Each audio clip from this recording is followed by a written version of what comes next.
Boa noite, Shema Israel. Abre a tua mão para o teu irmão. Hoje eu encerro este tema, a esmola. Eu poderia continuar falando muitas coisas sobre isso, mas vai chegando uma fase que isso vai ficando, digamos, enjoativo. E a gente encerra hoje falando sobre o Evangelho de Marcos, sobretudo o capítulo 2, versículo 3, até o capítulo 3, versículo 6. Mas antes eu quero dizer o seguinte: eu trabalhei com Dom Luciano e tive muitas experiências muito boas. E Dom Luciano era uma pessoa que para ele ninguém era invisível. E é por isso que ele está em processo de canonização. E se eu pudesse ajudar nesse processo, eu diria que Dom Luciano Mendes de Almeida realmente é um santo. E era santo para a gente antes da sua Páscoa definitiva. Mas eu lembro de um dia, eu estava na casa de Dom Luciano e tinha chegado um mendigo de São Paulo. Mendigo não, uma pessoa em situação de rua. E essa pessoa saiu lá de São Paulo para encontrar Dom Luciano em Mariana. Bom, para resumir o assunto, essa pessoa não ficou sossegada enquanto não encontrou Dom Luciano. Mas a pergunta que eu fiz naquela época e continuo fazendo durante muito tempo. Por que aquele homem saiu de São Paulo para encontrar Dom Luciano?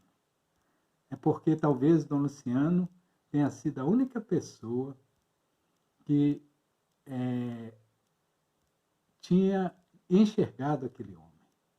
E aí Dom Luciano, naquele dia, me pediu que eu levasse aquele homem até a rodoviária, comprasse a passagem, comprasse roupa para ele e levasse ele para tomar um banho também. E assim foi feito. E aquele homem voltou para São Paulo, pelo menos feliz por ter encontrado com Dom Luciano. Bom, a história é mais ou menos isso. Há outros detalhes que não são necessários a gente pormenorizar. Mas, não que sejam detalhes escabrosos, não. São detalhes, outros detalhes que a gente pode falar, mas não há tempo para isso.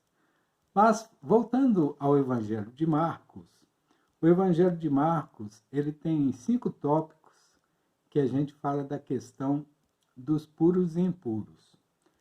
Em poucas linhas, o evangelista mostra a profundidade da prática de solidariedade e misericórdia de Jesus.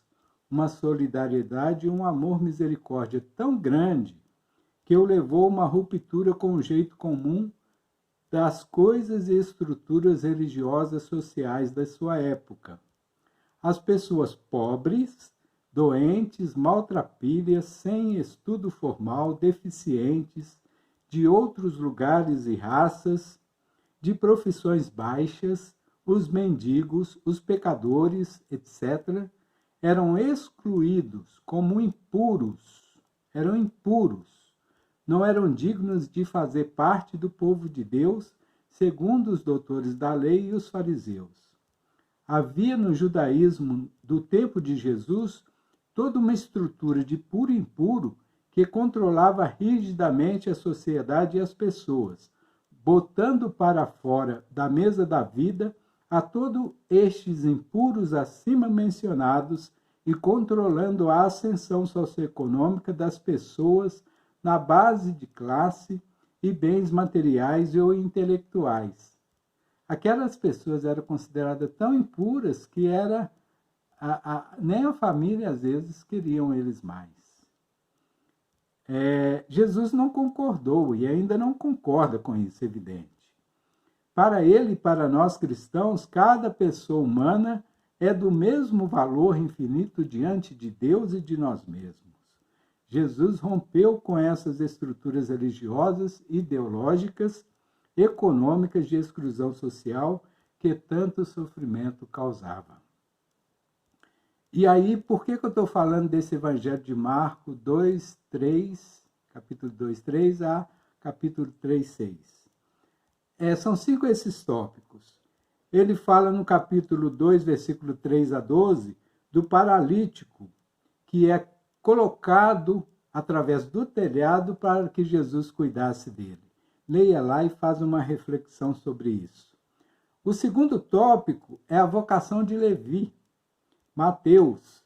Jesus chama alguém impuro, pecador público, que era tido como cobrador de imposto, para segui-lo. Isso está no capítulo 2, versículo 13 a 17.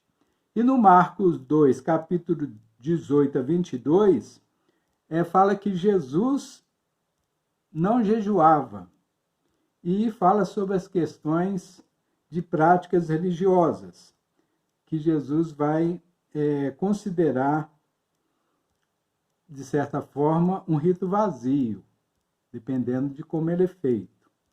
Já na sequência, no versículo 23 e 28 do capítulo 2, Jesus quebra o costume dos sábados, ele e seus discípulos. Jesus, então, deixa que seus discípulos colham os grãos de espiga.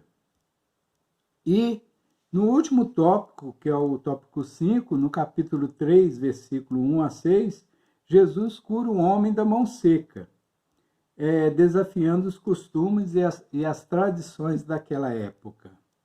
Então, Jesus enfrenta essas 5 situações de ruptura com o status quo religioso-social de seu tempo e rompe as barreiras falsas erguidas por uma falsa idolatria das leis religiosas. Então, meu irmão, minha irmã, este tema da esmola precisa ser considerado nessa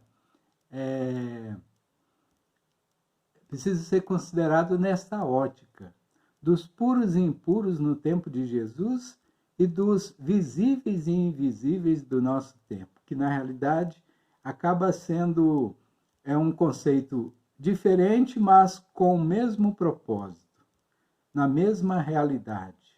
É preciso entrar no mundo dessas pessoas impuras ou invisíveis para poder resgatá-los, assim como Jesus fazia, assim como Jesus pediu, e assim como eu citei no início desse vídeo, falando de Dom Luciano Mendes de Almeida, que dava esse exemplo para nós também. Muitas coisas eu vi com Dom Luciano. Eu acho que eu posso falar igual o João quando ele termina o Evangelho. Muitas outras coisas poderiam ser ditas, mas era preciso muitos e muitos livros, muitos e muitos vídeos para poder mostrar todas as coisas. Eu espero ter colaborado na sua reflexão. Um beijo no seu coração.